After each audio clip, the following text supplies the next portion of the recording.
بسم الله الرحمن الرحيم. الحمد لله رب العالمين، والصلاة والسلام على سيدنا محمد وعلى آله وصحبه أجمعين. خۆشەویستانم، سلام و ڕەحمەت و بەرەکەتی خۆی گەورەتان لێبێت لە بەرنامەی گوڵستانی کەناڵی ئاسمانی پەیام ئێوارانی گوڵستان، ئەڵلقەی 24م کە لە 24م ڕۆژی مانگی پیرۆزی ڕەمەزانین بە خزمەتەوەی ئازیز و خۆشەویست گەشتینەوە و لە خزمەت کۆمەڵی مامۆسای ئازیز و خۆشەویست و گروپی مناجاتی مەولانا و مامۆسای ئازیز و خۆشەویست مامۆستا سالار لە خزمەتتان نابێت. سڵاو لەبێ یا شێخجان، هەر بمێنن. بینەرانی عزیز، بەر لەوەی پێشەکەکەم بڵێم ئەمەوێت بڵێم داوای لێبورد نەکەین کە بەهۆی کێشێکی تەکنیکیەوە نیو کاتژمێرێک بەرنامەکەمان دواکەوت، بەڵام بەو هیوایی ئینشاءڵڵا بتوانین تا نزیک بە کاتژمێر 6 کۆمەڵک بەرگە و چەپکە گوڵی عیرفانی و ئیمانیتان پێشکەش بکەین. خۆشەویستان، خوای گەورە فەرمێ: إن الذين قالوا ربنا الله ثم استقاموا تتنزل الملائكة عليهم ألا تخافوا ولا تحزنوا وأبشروا بالجنة التي كنتم توعدون. طبعا ئێمە زۆر گرنگە 24 ڕۆژی مانگی ڕەمەزانمان تێپەڕاندووە، ئیستیغفارێکی باشمان کردووە، نزیکبوونەوەیەکی باشمان هەبووە بەرەو خوای متعال، بەڵام لە ئەمە شتێکی تری پێویستە یا شێخ، ئیستیقامە. بۆیە ئیستیقامە بە یەکێک لە خاڵە گرنگەکان دادەنرێت لە دینی ئیسلامە، لەوەی تا چەند لەسەر عیبادەت و خواناسی و کار و کردەوەی باش بەردەوام بیت. هەرچەند مەسەلەن فەرموودەمان هەیە یا شێخ فەرمێ کارێک ئەگەر کەم بێ بەردەوام بێ خێری زۆرتر لەوەی کارێکی زۆر بکەیت و بەڵام بەردەوام بێ. بینەرانی عزیز، کاتمان زۆر کەمە لەبەرەوەی نیو کاتژمێرێک لە بەرنامەکەمان ڕۆشتووە. یەکسەر یا شێخ بچینە لای قورئان خوێنی دەنگخۆش کاکە ئەمین محەممەد. کاکە ئەمین گیان بەخێر بێن، عەزیەتمان داون، لە دوورە دەستەوە هاتوون. یەخا بەخێر بێن، فەرموو.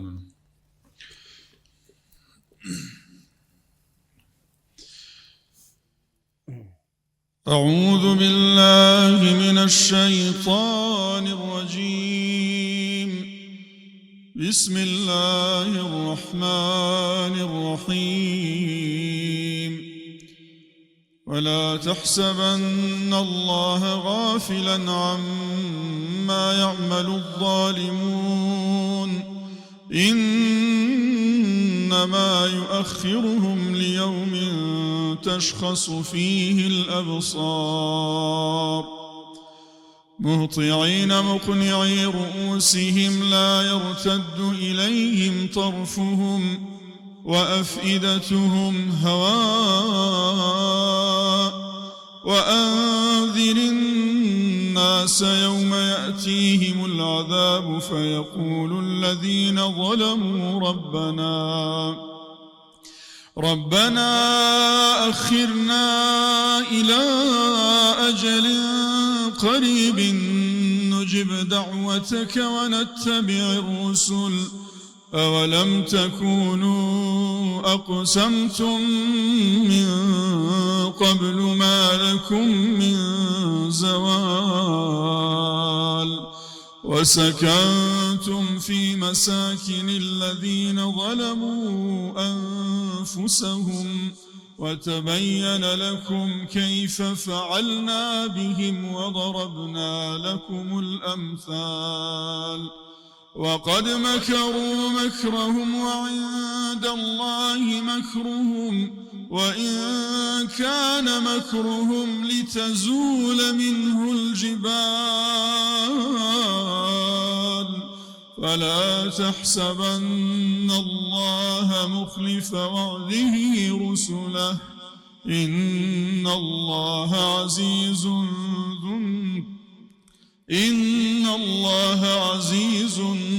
ذو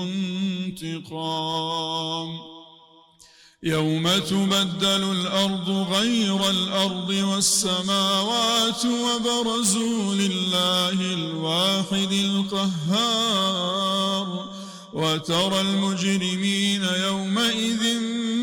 مقرنين في الأصفاد سرابيلهم من قطران وتغشى وجوههم النار ليجزي الله كل نفس ما كسبت إن الله سريع الحساب هذا بلاغ للناس ولينذروا به وليعلموا أنما هو إله واحد وليذكر أولو الألباب صدق الله مولانا العظيم. جزاك الله كاكا أمين جان عزت مني يا شيخ جان بعد جنابي ماموستا بانكي ماموستا حسن فرمون.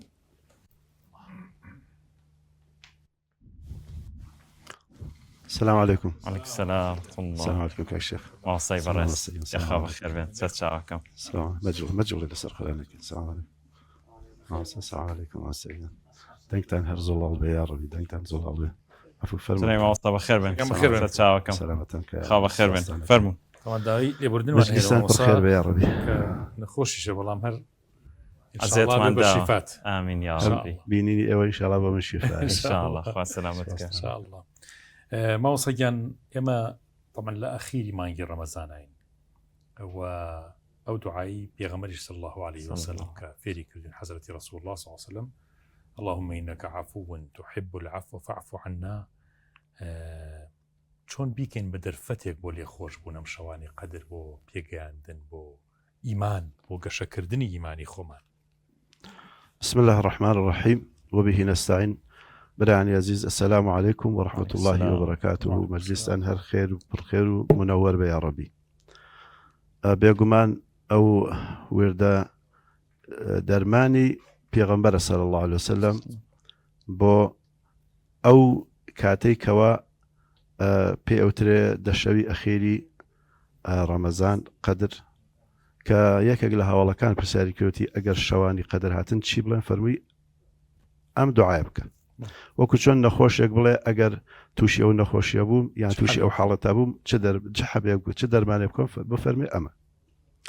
اللهم إنك عفو تحب العفو فاعف عني. يعني لێرەدا ئینسان دوو ئاراستە لە ئەم دوعای وەرەگرێ یەکەم خوایەتی خوا دووهەم عەبدایەتی ئینسان هەم خوایەک ئەبینێ کە خوایەکە میهرەبانە خوایەکە لێبوردەیە خوایەکە بەسۆزە ڕەحیمە ڕەحمانە ڕەئوفە وەدوودە خوایەک کەوا حەزەکە عەبدەکانی یعنی تەوبە بکەن پەشیمان بنە بۆی لایەن خۆش بێ خوایەکە حەز ناکە عەبدەکانی بچن بۆ دۆزەخ بە کوردیەکەی و کورتیەکەی ئەمە خوای میهرەبانە جەلە جەلالوهو کە لە حەدیسی ترە هاتووە فەرمێ خوای گەورە ئەوەندە حەزەکە عەبدەکەی تەوبە بکە کە وەکو کەسێک ئەمە با بڵێن لە حەدیسەکەش وەکو چیرۆکی لێ کردووە کە کابراایك لەو دەشتا گەر توێشەبەرێکی خواردنی پێبێ ئەڕوا بەڕێوە کتوبر لە شوێنێکە ئەخەوێ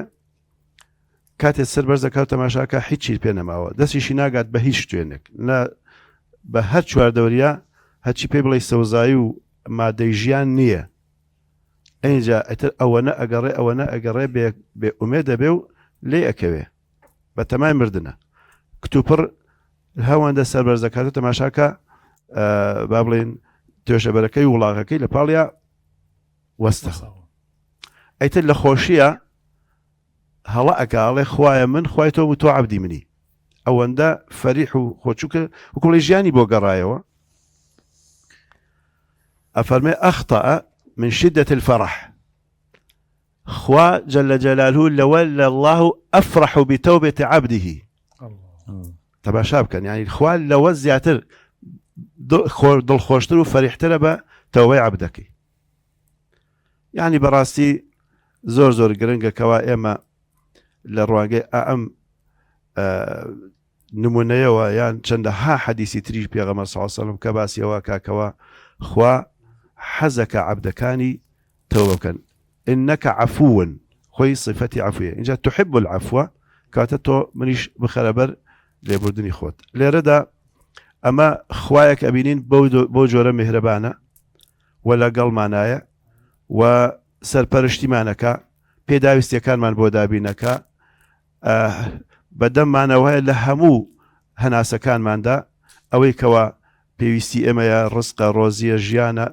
هەناسەکانە هەموویمان بۆ دابینەکە و لە عینی کاتیشە ئێمە دەبینین کەوا عەبدێکین لەم لاوە یعنی من هەمیشە لەم حاڵەتانەدا ئەو دوعای وەیسی قەرەنیم بیرەکەوێتەوە خوا لێ ڕازی بێ کە فەرمێ اللهم أنت ربي أنت الرب وأنا العبد وأنت الخالق وأنا المخلوق وأنت الرزاق وأنا المرزوق وأنت الحي وأنا الميت وأنت الشافي وأنا المريض وأنت الغفور وأنا المذنب وأنت الرحيم وأنا المحتاج وأنت القوي وأنا الضعيف وأنت العزيز وأنا الذليل وأنت العظيم وأنا الحقير فاغفر لي وارحمني إن جاب يعني براسي لردا خوي أبينيك عبدك بكامل معناه محتاجة لحموش تكانيا ودبيني خوايك جهيك وحمو بيداويسكاني بو دابينك جوان كاتل لردا ايمك جرنجا موقعي خومان ببينين كوا كمن ألم من عبدي خوام عبدايتي خوم بزانم چيا وخوايتي خواش بناسم لبروا دوو خاڵ هەن زۆر لە مرۆڤ گرنگن کە ئەم دوو خاڵە مرۆڤ ئەبێ بەتەواوەتی لە خۆیان بیان بینێ و قەنەعەتیان پێ بکە بزانێکە هەن بۆی لە عەبدایەتی خۆی تێبگا یەکەم عەجزی ئینسان کە ئینسان لاوازە بەڕاستی دەستەوسانە یعنی عەجزی ئینسان لەگەڵەوەشە ئەو مەترسیانەی ڕوو لە ژیان یەکەن زۆر زۆرن یعنی ئێستا بۆ نمونە یعنی هەر ئەم هەوایەکەوە من هەڵی ئەمژم ئەگەر بێت و تەنها ینی 5 دقە دەمم داخرێ یان لوتم ینی کۆتایی بە ژیانم دێ لەبەرەوە مەترسیەکانی سەر ژیانی من زۆر زۆرن ناحەزەکانی ژیانی من ئەوانەیەکەوە دەیانەوێت لە ناو ببەرن هەر لە ڤەیرۆسێکەوە تا گەورەترین مەترسی هەموو ئەمانە لە مەڵازدان بۆ ژیانی من لە ناوبەرن چونکە من عاجزم و لە عینی کاتیشا من فەقیرم فەقر چەند احتیاجاتم هەیە چەند احتیاجاتم هەیە زۆر یعنی لەگەڵەوە شاکەوە زۆر محتاجم کەچی پێداویستەکانیشم زۆر زۆرن پێویستیم بە هەموو شتێک هەیە ئەوەی کەوا بۆ دابینکردنی ژیانی من بێ جاری وایە تۆ لەسەر یەک شت یعنی بۆ نمونە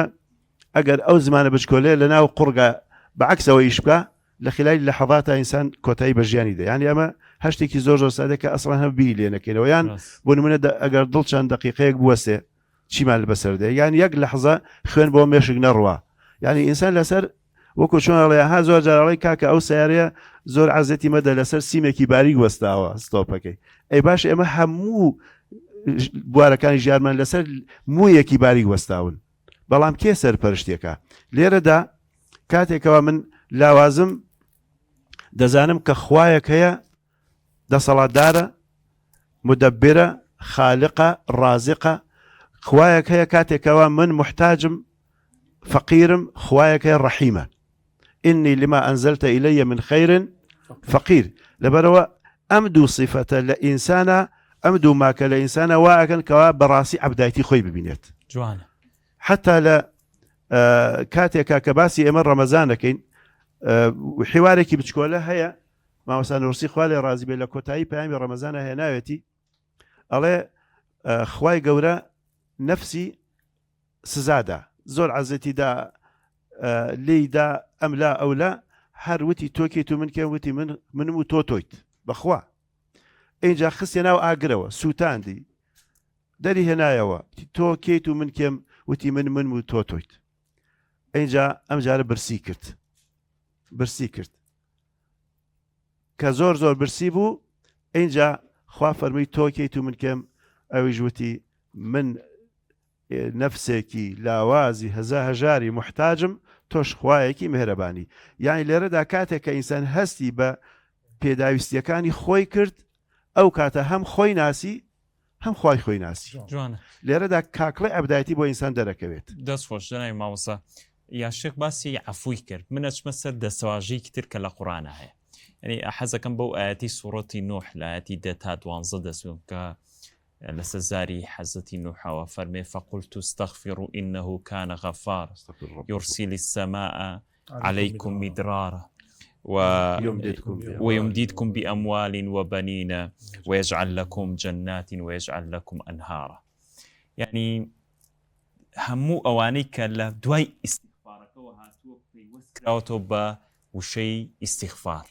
همو أوانيك يما لجياني روجانا معنا كباز لفقيريكات كالجرائي ماموسا. يعني كاتێک مناڵمان نیاز بە فەقیریەکەین کاتێک لە ئاسمانەوە باران نابارێ بەسەرمانە ڕزق و ڕۆزیمان کەمەکە هەز بە فەقیریەکەین. ینی ئەو دەستەواژەیە بەسراوەتەوە بە ینی ئیستیغفار داوای لێبوردن لە خوا. چی بکەین بۆی ئێمە ئەمە بە دەرفەت بزانین زۆربەی کاتەکانمان لە قەوسێکە بیهێڵینەوە ئەویش بەردەوام داوای لێ خۆشبوون لە خوا بکەیت دایم زارمان لەسەر ئیستیغفار بێ. وڵا خۆی ئەو دوعای حەزەتی ئەو بەکر کە پێغەمبەر صلی الله علیه و سلم فێری کردووە فەرمێ لە نوێژەکان تا بڵێ اللهم إني ظلمت نفسي ظلما كثيرا. من خوایە زوڵمی زۆرم لە خۆم کردووە زۆر سنوورم شکاندووە بە کوردیەکەی وإنه لا يغفر الذنوب إلا أنت. الله جگە لە تۆش کەس لێم خۆش ناوێ فاغفر لي مغفرة من عندك بتايبتي وكو عفوات بودرك وارحمني إنك أنت الغفور الرحيم. يعني ليردا ديسان هرب شوازكي تر وكو عفوك بهمان شواز يعني من PNM بهمو كمو كريكان يخومو إنجا خوايا قبينم كوا همو أم شارس أرنا وكيشانا بو شارس أركا لبرو عزيزان يعني بكرتيكي هم عفو هم غفور هرچانا لهندي شوينا واشرح كراوة كقوايا غفور يعني وكل شون بالله إخوي يقول لهم دنيا قلنا حكانت بوا بوشيو أشكرايا ناكاو بلام لتومارا ناصرين أو بلام عفو ناصريته ومن لقل أواني هرچانا من لو موقع عشان بم أقسانا بكم بلام غفور إن الله يغفر الذنوب جميعا إنه هو الغفور الرحيم. يعني أوهم مجدان دراوة بأهل الاستغفار هروا آسان يبلي ولا لقيامته أجر تو عفو نكرابي غفرانك الشمول دناك أما قرصة براسي لبرو براسي غفرانش هر عيني عفو إيش يخويك أما يقدوهم أما لد قرآن بدوش يوا بيمان وتراوى استغفار كين لشونك فرمي واستغفروا الله جوان لشونك فرمي واستغفروا ربكم جوان هو أنيا جامن لهيشونك أم بيج جوازيم دروز بو نبو لا يعني أم دو اشتا لا بيامي رمضان أنا بكاك فاتح ما وصل لي باسي أواك كوا فرمي نفسي إنسان دو جور ادعاءك جارك ادعاء ألوهية أكاد اتخذ إلهه هواه ولا شوينك ادعاء ربوبيتك خوي خاوني خويتي أبي بمدو درمانة كأستغفر الله استغفاره بدأ يلودو نخوشية كالإنسانهن أما يقدوهم استغفار إما چندها شواز بيمان وتراوى جاري پیغمبر صلی الله علیه و سلم فرمی زور استغفار كان استغفر الله جاري فرمي اگر سيجار بلين استغفر الله الذي لا اله الا هو الحي القيوم واتوب اليه او اخوان لهم گناح كانت خوش به يكي توكو شغلي درمانه كان هات بتسلسل رون ان جاي كان فرمي سيد الاستغفار ونيا سيدي هم استغفار كان اللهم انت ربي لا اله الا انت خلقتني وانا عبدك وانا على عهدك ووعدك ما استطعت كاتني بكم بكردي وأبوء لك بنعمتك عليه دان أنام بنعمتك أنت وأبوء بذنبي دان أنام بقول هلو جناحي خوش ما لبرو اللي ردا لها محالتك أنا مروف يا مع عبدين جوان أبي عبداتي خمان بزانين خواي جورا أميل إما أويت إما بلين من عبدي خوام خواي جورا أيوي خواتي خوي بسر إما ولا قال إما دا همونا وجوانا كان يخوي بكار بينات هل وقت شون لقل جناح كان معنا عفو غفورة لقل تاوانا كان يشمع عفوة لقل محتاج كان معنا الرحيمة إلى آخره بوشوا لقل بيداويستي كان معنا رزاقة محية إلى آخره لبرو بلا عزيزة كان إما لحالتك أوادك لم كات مباركة دان لم كات مباركة دا یعنی دەرفەتێکی گەورە گەورە هەیە بەڕاستی یان شەوانی قەدر ڕۆژەکانی ڕەمەزان و ئێمەش هەمومان ئێستا لەوانەیە مەسەن خەڵکێکە بێ بڵێ باشە جای ئمە گوناحمان چییە و چیمان کردومان نەخێر ئێمە لە ناخمانە لە دەرەوەمانە بەردەوام هەڵە ئەەکەین ئیجا هەڵەکان جاری وایە تۆ هەر تەماشای کتوپڕ چاو بەرزەکەیتەوە هەڵەیەگەکەی جاری وایە نووسوی لیانی لە نەک نووسوی بەڵکو ئاگال لە هیچ شتێک نێو خەیا بە خەیاڵ گوناحەکەی بە گومان بە حقت بە ڕقوقینە بە حەسادەت بە بەخیلی ئەمانە کە هەمویان گوناحی ناخن ئینسان گوناحبارە بێ وەذەروا ظاهر الإثم وباطنه گوناح ظاهر هەیە گوناحی ناخیش هەیە دێ هەر هەمویان ئەبێت تۆ وازی لێبێنی دەست خۆش مامۆستا ببوورە ئەگەڕین پرسیاری جددیترمان بێ یا شێخ بچینە لای مناجاتێکیش چووکە کاتەکانمان تۆزە بێت سەریعەکەین کاتمان زۆر ڕۆی بۆی ئەو هەڵە تەکنیکەوە کاکە میهران کاکە عەلی ڕەزا کاکە سەید ناسح لەشتان ساغ بێ ئەم بەم جومعەیە ئێوەشمان هێناوەتەوە هەر بمێنن بەم بارانی ڕەحمەتە و بەم بارانە فەرموون عەلەیکم سەلام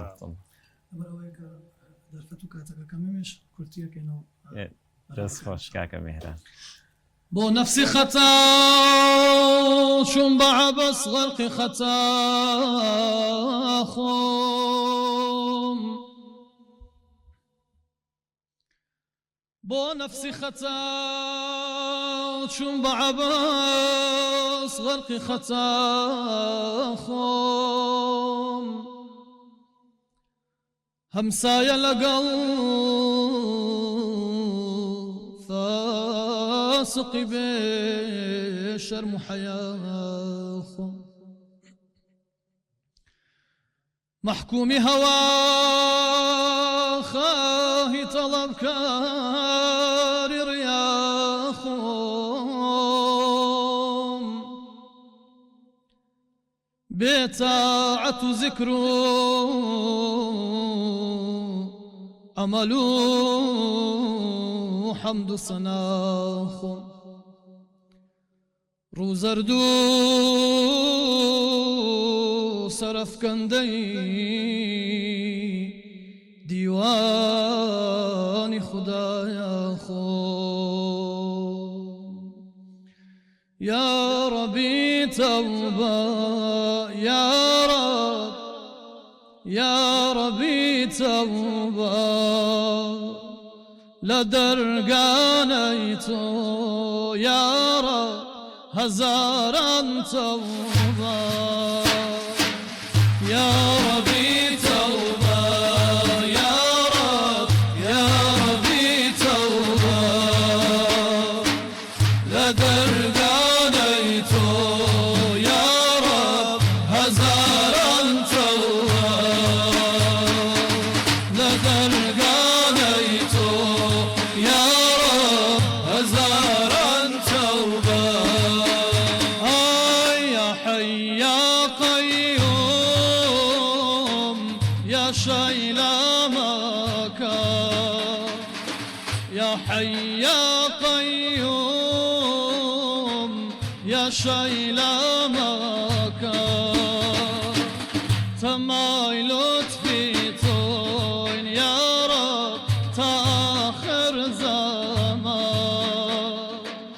تەمای لطفی تۆین الله تا آخر زەمان یا ڕەبی تەوبە یا ڕەبی تەوبە لە دەرگانەی تۆ یا ڕەب هەزاران تەوبە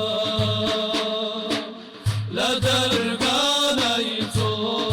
یا ڕەب هەزاران تەوبە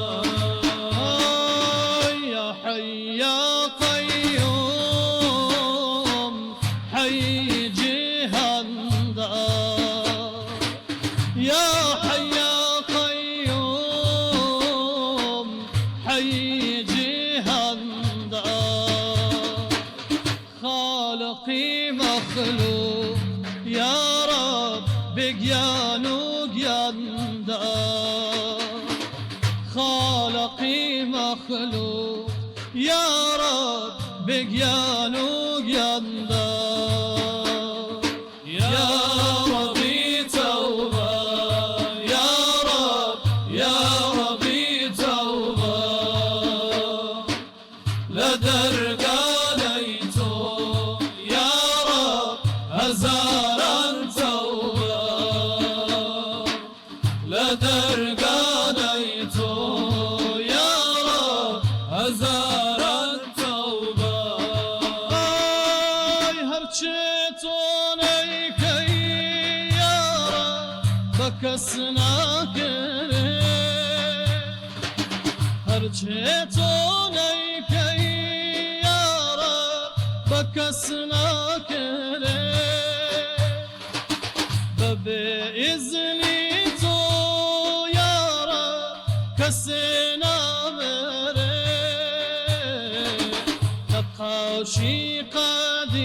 قديم صورة نمائي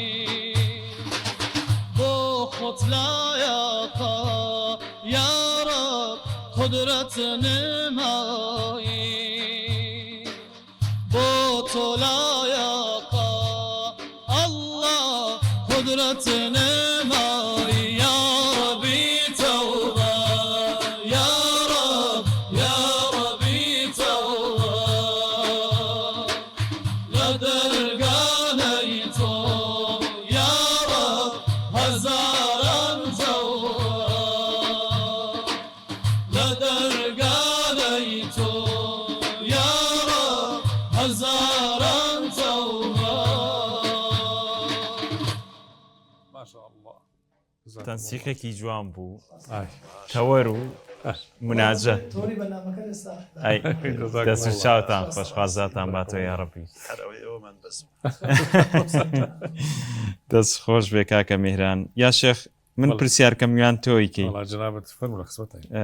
خەجاڵەتم فەرمودەیەکم بینی جنابی مامۆستا پێغەمبەری خوا ساسم فەرمێ من لەزیمە الاستغفار جعل الله له من كل ضيق مخرجا ومن كل هم فرجا ورزقه من حيث لا يحتسب يعني أو نعمة شيك إيم اسمانك لاستغفاره وبي أم فرمودة بي بەپێی ئەو فەرموودەیە و بەپێی ئاەتەکانی پێشوش کە خوێنتەوە واو. فقلت استغفروا ربكم إنه كان غفارا يرسل ويرسل. السماء عليكم مدرارا تا ئەوانی کەش ئێمە استغفار دەرمانێکی زۆر گەورەیە برایان ئەتوانە بڵێم تەنها بۆ گوناحەکان نییە بەڵکو بۆ سەرجەمی ژیانمانە الله چونکە وەکو چۆن خی گەورە فەرمێ إن الله يغفر الذنوب جميعا لە گوناحەکانتان خۆشە بێ بەچی بە استغفار فقلت استغفروا ربنا واستغفروا الله إن الله هو الغفور الرحيم يعني فرمي لا تقنطوا من رحمة الله إن الله يغفر الذنوب جميعا يعني إنسان بهوي استغفاره خوا لە گوناحەکانی خۆشە بێ و پاکە بێتەوە کە پاکە بێتەوە ژینگەیەکی ساز بۆ ساز ئەبێ کەوا بەرەکاتی خۆی بەسەرا ببارێت راست چۆن ئێستا بڵێم لە بەهارە زیاتر ژینگە سازە بۆی باران ببارێت تا لە هاوینا بەنسبەت ژینگە و کەش و هەواوە لە کاتێکا کە ئینسانیش خی گەورە بەهۆی گوناحەکانە و پاکی ئەکاتەوە ئەوەی بۆ ئەڕەخسێکەوە بەرەکاتیشی بەسەرا ببارێ بۆیە من پێشترش ئاماژەم بەوەداکەوە استغفار هەیە کە ئەفەرمێ واستغفروا ربكم لە شوێنش ئەفەرمێ واستغفروا الله واستغفروا ربكم ڕووی لە ژیانی دنیامانە واستغفروا الله ڕوو لە ژیانی قیامەتمانە الله واستغفروا ربكم رب يعني رب العالمين کە ئێمە بەخێوەکە دروستمانەکە بەڕێوەمان ئەمە پێداویستەکانمان بۆ دابینەکە ڕستمانەدا ئەمە ڕبوبیەتی خی گەورە لەم دنیادا بۆمان با بڵێن ئەوە ئەبێ بەڵام ئەوی تریان بۆ قیامەتمانە جا ئەفەرمێ ئەگەر ئەستەغفرڵای زۆر بکەن خۆ ئەمانەتان بۆکە لە دنیادا من لازم الاستغفار کەسێ پابەت بێ بە استغفار خۆ ئەمانی بۆکە جعل الله له من كل ضيق مخرج خوا دەروی لێکاتەوە لە هەموو تنگانەیەک ومن كل هم فرجا لە هەموو غەم و پەژارێک ڕزگاریەکە وەڕەزەقه من حيث لا يحتسب بە جۆرێک ڕزق دەدا ئەسڵەن بەبیرتانە هاتبێ لە ئاەتەکانی شا فەرمێ استغفروا ربكم إنه كان ربكم استغفروا ربكم إنه كان غفارا خوا غەفارە یۆرسی لە سەماء بارانتان بۆ ئەبارێنێ عليكم مدرارە ويمددكم بأموال وبنين ماڵتان پێبەخشێ مناڵتان پێبەخشێ ويجعل لكم جنات باخ و باخاتان بۆ سەوزەکە و پێدەبەخشێ و باخ و کانیاوتان بۆ ويجعل لكم أنهارا کانیا و جۆبار و جۆگەتان بۆ يعني وڵاتەکەتان ئاوەدانە بێ بەهۆی استیغفاری ئێوە بۆیە ئاەتی تر ئەفەرمێ ولو أن أهل القرى آمنوا واتقوا لفتحنا عليهم بركات من يعني بركات يعني بۆ دەکەینەوە نافەرمێ حتى ئەبارین دەکەینەوە لە هەر لایەکەوە لە ئەرزەوە لە ئاسمانەوە لە سوورەیەن فالیشە وما كان معذبهم وهم يستغفرون بەڵێ يعني سزاش خۆی ئەو ئاەتە بەڕاستی حەق هەمومان ها بلێرزین لە ئاستیا برایان وما كان الله ليعذبهم وأنت فيهم الله وما كان الله معذبهم وهم يستغفرون حتى پێغەمبەر تیاتان نابێ خوا سزایان نادات و حتى ئومەتی پێغەمبەریش استیغفار کەن خوا سزایان نادات چەند بژدەیەکی عەجیبە ماوسە حەسەن قسەکەم پێ بڕیت یعنی سێمە زۆر جار دوعاکەین خوایە ئەم شەڕ و فیتنە و ئەم بەڵا گەورە لاچێت دی عیلاجەکەی استیغفارە با ئێمە استیغفار بکەین ئەستەغفیرڵڵاه بکەین تەوبە بکەین ئەوە بارانەکە نیشانەی ئەوەیە کە وەرتەگرێت ئەو بارانەی کە ئێستا بارش لەبەرەوە با استیغفار بکەین با بە هەمومان بەڕاستی هەموو جۆگرەکانمان بینەکانمان بەڕاستی تەوبە بکەین ینی ڕۆژانە تەوبە بکەین تەجدیدی خۆمان بکەین ماوسە حەسەنیسا ئەم خانانەی جسممان چۆن خۆی نوێ کاتوکە بەردەوام ئەم خانانە ئەڕوا خانی تازەیە شوێنی ینی ئەم بەردەوام خوای گەورە زیینوبوونەوە و دروستکردنەکان لە ئێمەیە بە بەردەوامی بۆ شێوەش ئێمە پێویستمان بۆیەوە بەردەوامی ئەمە استیغفار بکەین ینی نوێ بیتەوە ئەم گوناهێکت کە یەکسەر نوێ بیتەوە لە شوێنی خۆتا ڕاستپاردەی جەنابەت چی بۆ ئەوەی تەوبە بکەین وڵای ڕاستپاردەی من هەرچەنە من لە موقعی ئەوە ینی بەڵام وەکو بچووکێک و خزمەتکارێکی ئێوە بینەرانی بەڕێزیش ئێمە دەرمانێکی زۆر گەورەمان هەیە لە قورئان و لە سونەدا بەدەر لە ینی ئەوە باسی استیغفار و عەفوش کرا بەڵام حاڵەتێکی زۆر عەجیب هەیە کە بریتە لەو حاڵەتەی لەو کاتەدا حەزەتی یونس لە ناحوتەکە تەسبیحاتەکەی کرد فلولا أنه كان من المسبحين أفرمي أجر أم تسبيحاتين كذا حتى قيامت لنا وحوتك أمايوا كأتم تسبيحات أبيت شيبة كخوا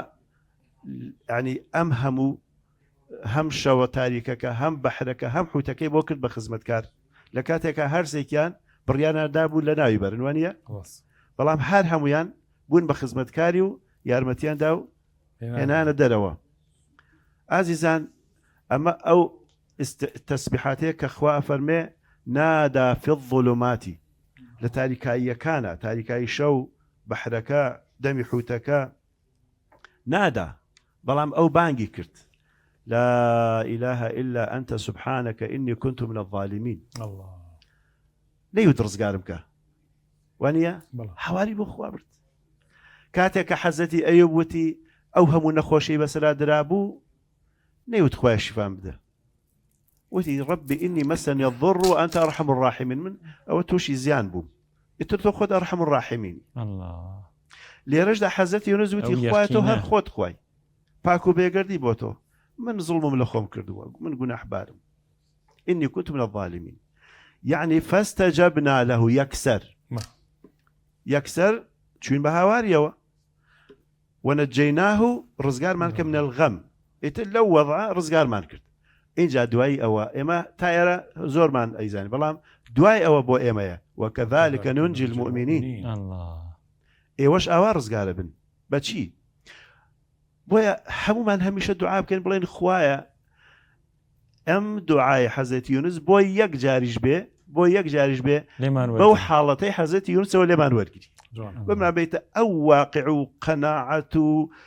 حالة الروحانية قوريك وحاجة نو بيغمر بو ناتوانين بلچينا أو آستوا يك جار بلين لا إله إلا أنت سبحانك والله بو خمان وبشتا وبشتمان بس معنا والله بدني دس خوش بو بيغمر صلى الله عليه وسلم فرمي دعاء كي حزت يونس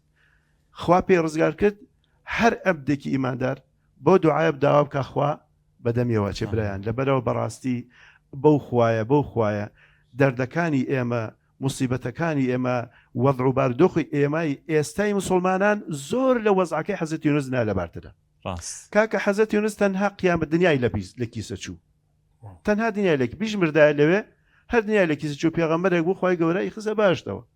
بەس ئێمە ئێستا بەدەست نەفسی خۆمانەوە بەدەست دنیای دنیا خۆرانەوە بەدەست ضەلالەت و گومڕایەوەکەوە هەموو شوێنێکی تەنیوە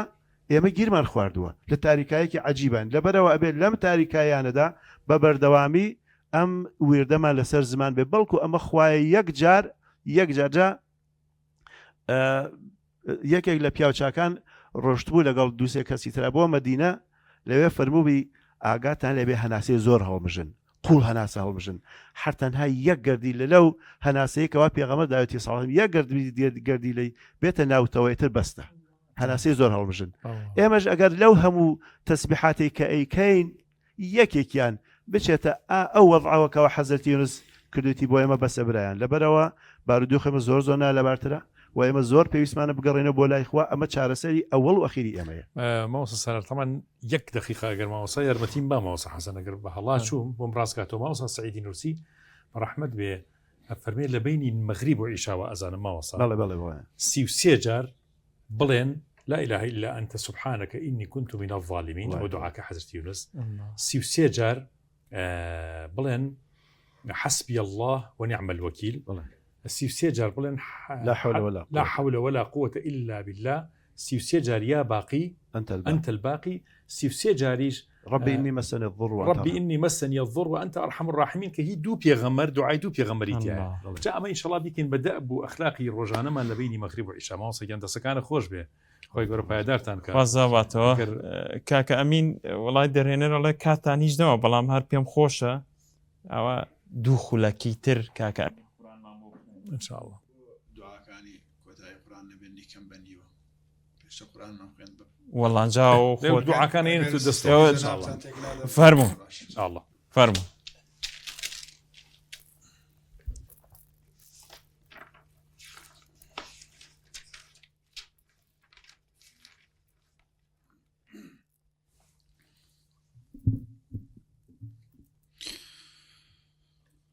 اللهم إنا نسألك موجبات رحمتك وعزائم مغفرتك والسلامة من كل إثم والغنيمة من كل بر والفوز بالجنة والنجاة من النار اللهم أحسن عاقبتنا في الأمور كلها وأجرنا من خزي الدنيا وعذاب الآخرة اللهم أقسم لنا من خشيتك ما تحول به بيننا وبين معصيتك ومن طاعتك ما تبلغنا بها جنتك ومن اليقين ما تهون به علينا مصائب الدنيا ومتعنا بأسماعنا وأبصارنا وقوتنا ما أحييتنا واجعله الوارث منا واجعل ثأرنا على من ظلمنا وانصرنا على من عادانا ولا تجعل مصيبتنا في ديننا ولا تجعل الدنيا أكبر همنا ولا مبلغ علمنا ولا تسلط علينا من لا يرحمنا اللهم لا تدع لنا ذنبا إلا غفرته ولا هما إلا فرجته ولا دينا إلا قضيته ولا حاجة من حوائج الدنيا والآخرة إلا قضيتها يا أرحم الراحمين ربنا آتنا في الدنيا حسنة وفي الآخرة حسنة وقنا عذاب النار وصلى الله على نبينا محمد وعلى آله وأصحابه الأخيار وسلم تسليما كثيرا جا شلوهشتا دەرێنەر هەر یەکجاری خواحافیزە بکەین حافزیەکە انشاءالله تا دوعاکەمان کردو دوعا ماوەسا کردوێتی دە زۆر باشە ئەڵێ خواحافیزە بات یەکجاری خواحافیزە ناکەین لەمان ئەڵێ ئەگەر کاکە میهران وانە نەتوانێت شتێکی کورت پێشکەشکە دعان كردبوو کە بیڵێمە سێ چوار دێر بەبێ دەفن. باش دێ یاڵا ئینشاءالله. چمن یکبار خاموشه خروشی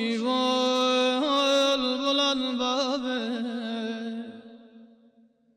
دلم را تو مدهوشه خوا فصلی گلان بابه نما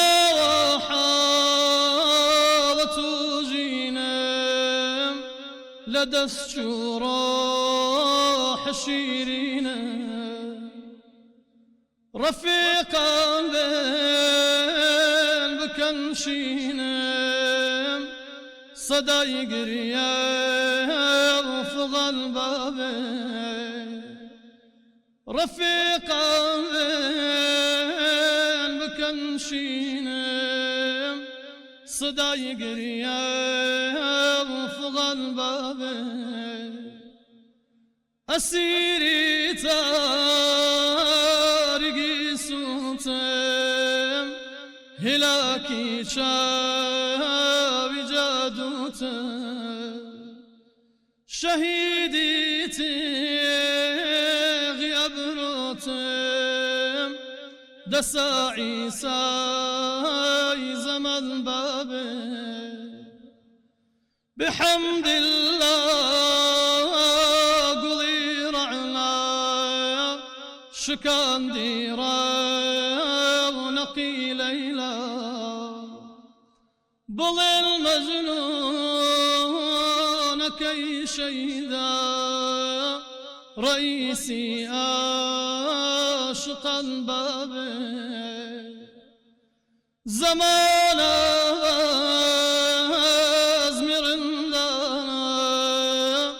بدا ساقي بفيمانا لبرتازي ميخانا بلن فيري مغنبابه ألا أي عاشقي مدهوش وكوتاهر مباخاش لبرسازي دلي فرجوش نوائي مطربا بابه جزاك الله. ئەمڕۆ کاتمان زۆر کەم بوو بەڵام هەستە کەم زۆر پڕبەرەکەت بوو. إن شاء الله الحمد لله. دەست و چاوی هەر لە لای ڕاستەوە کاکە ئەمین جەنابی ماوەسە حەسەن کاکە میران و ستافەکەی آمين يا رب. دەست و چاوتان خۆش بێ. یا شێخ من خۆ عاپیسە بکەم یان تۆ جناب دیکە. نانە ئەمڕۆ دوعاو نەکردێتەوە. ما شاء الله وهمووی دوعا بوو. ئەرە وەڵڵا. خۆشەویستانم ئێمە بەرەوپایانی بەرنامەی ئەمڕۆی کوڵستان ڕۆین خۆی گەورە هەموو لە موفق بکە دوعاکانمان گیرا بکە مەجلیسانە آمین یا مەجلیسی ذکر لێمان قبول بکە و شوێنێکمان لە مەحشەرە لەسەر پردی سڵات لە کاتیکیان کێشانە بۆ بگرین إن شاء الله. سبحان ربك رب العزة عما يصفون وسلام على المرسلين والحمد لله رب العالمين والسلام عليكم ورحمة الله خواتان وبركاته.